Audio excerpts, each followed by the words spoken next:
The 2020 Kia Soul has finally arrived in dealerships, and this model year has been completely redesigned with a new exterior, some new interior features and technologies, as well as a few changes under the hood with that 4-cylinder powertrain. We're going to get into all of that in this review, of course, but we're also going to look at how this car compares to other cars in the segment and whether or not this is the funky, sporty, compact car for you. Let's get right into the video. And obviously we have to start this review off by talking about the exterior redesign, because the 2020 Soul is drastically different from every other model year. It's been completely redesigned, and a lot of those changes happen here in the front fascia of the car. And as you can see, it still maintains some of the basic design elements of the previous Souls, but so much more aggressive and modern and clean. And if you ask me, it's a car I'd be much more willing to drive. It just looks a lot better up here. And it starts off with this very large grille, similar to what we see on the first gen of the model. It helps pull in air to cool that 4-cylinder powertrain, but on this model, it's kind of been pulled out a little bit forward from the rest of the car to give it a much more aggressive look. And as you can see, we've got these flat silver trim pieces, which are gonna match this front splitter and really set the styling for the front of this car. And those silver trim pieces are also outlined here on the fog lamps and also on the Kia Tiger Nose style grille, but it's kind of a different look than your regular Kia Tiger Nose grille. It's kind of been flattened out and obviously given this accent piece to make it look so much more clean and modern. And it kind of molds into these headlights, which in the higher trim levels are available as LEDs, and that's really gonna sharpen the look of the front end. But I'm starting to ramble, so let's move along to the side of the car where we also have some new features. Obviously we have some gloss black trim pieces along the hood that's going to create a floating roof line. It's a very, very cool modern look, but it also comes available with 16, 17, or 18-inch alloy rims. And I love the 5-spoke design of these with the silver trim pieces that really matches the front end of this car in a super cool way. And it kind of accents these matte black mudguards. Again, very cool, kind of contrasts this blue paint color, and it's gonna help protect that paint as well. If you're ever going over a gravel road, you get rock chips here on the mudguard where it's hard plastic instead of on your precious blue paint. And then finally in the rear of the car, we see even more redesigned areas such as the taillights. Again, they're available as LEDs, but even as the base model, they are super cool how they hook above the roof of the car. We've also got a bit of a floating panel with the Kia logo on it. Very, very modern and stylish and different from everything else in the segment. And finally, this is a base model Soul, but if you upgrade to a GT line model, which is more focused on performance and things like that, you're gonna get an added vent up here, stretching between the two fog lamps for a more aggressive look up front. But we're also going to get a dual exit exhaust flare in the rear of the car, right in the center of that diffuser. So it's gonna add a bit of aggressive styling to the exterior. But that's enough rambling. Let's hop in and check out some of the interior features.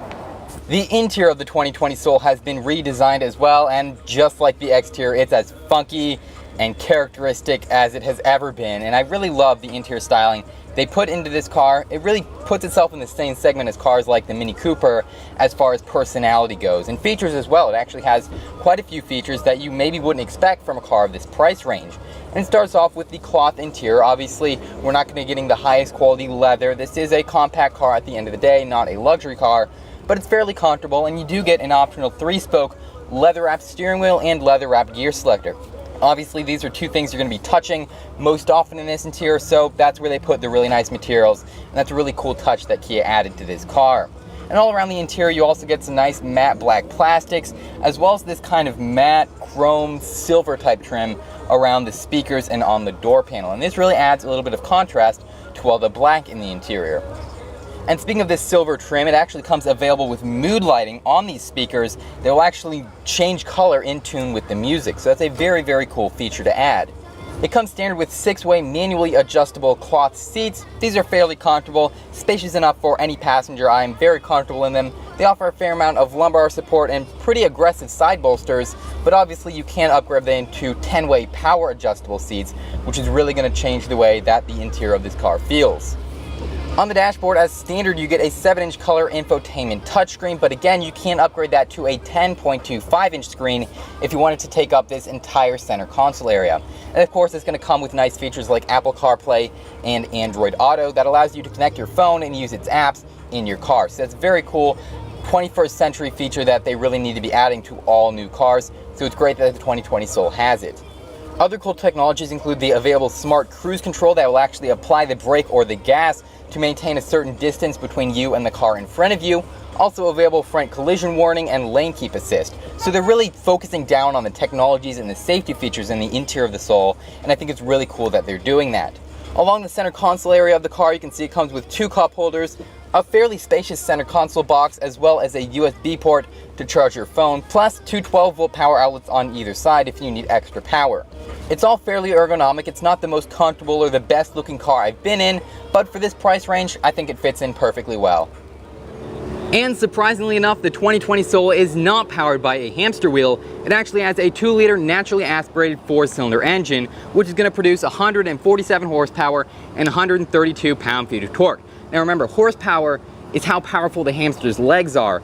Torque is how well it can push its hamster ball. Sort of. It's available with either a 6-speed manual transmission or an automatic, but if you upgrade to the GT line turbo model, it's going to be given a 7-speed dual clutch transmission. And that turbo model also reduces the displacement to 1.6 liters, so it's going to be able to burn a little bit less fuel, but it does have an added turbocharger, obviously, as the name suggests, so that's going to boost it to over 200 horsepower.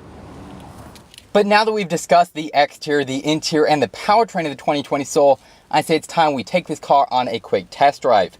And I'm going to start this test drive off by talking about the redesigned key. It flips right up like that, and then you use it to start the car right behind the 3-spoke steering wheel. Unfortunately, it does not offer a push-button start like so many other modern cars does, but that doesn't really matter to me, and probably it doesn't matter to most Kia customers. So let's put the car into drive, and off we go. And usually when I drive sports cars on this channel, I like to talk about, how fast is the car, 0 to 60, handling, and top speed, and all that crazy stuff. But with a car like this, it's not really about that. It's more about how easy is this car to drive. It's a city commuter. Does it navigate well? Is it easy to maneuver? And I gotta tell you, yes, it is. It's not a very large car. Visibility is great all around. The throttle and the brake aren't too sensitive, so it's very easy to get used to. The steering obviously is very light. And like I said, it's not incredibly fast, but it really doesn't have to be. It's more about being a sporty little city commuter, and it does that incredibly well. Make sure to check out my review of the 2020 Kia Telluride or also the Mini Cooper to see how it compares by clicking on one of the 2 cards right there. Also, special thanks to Loki Kia in Clearwater for providing me with this car to review today. Of course, I'll put a link to their inventory below. And as always, thank you guys so much for watching.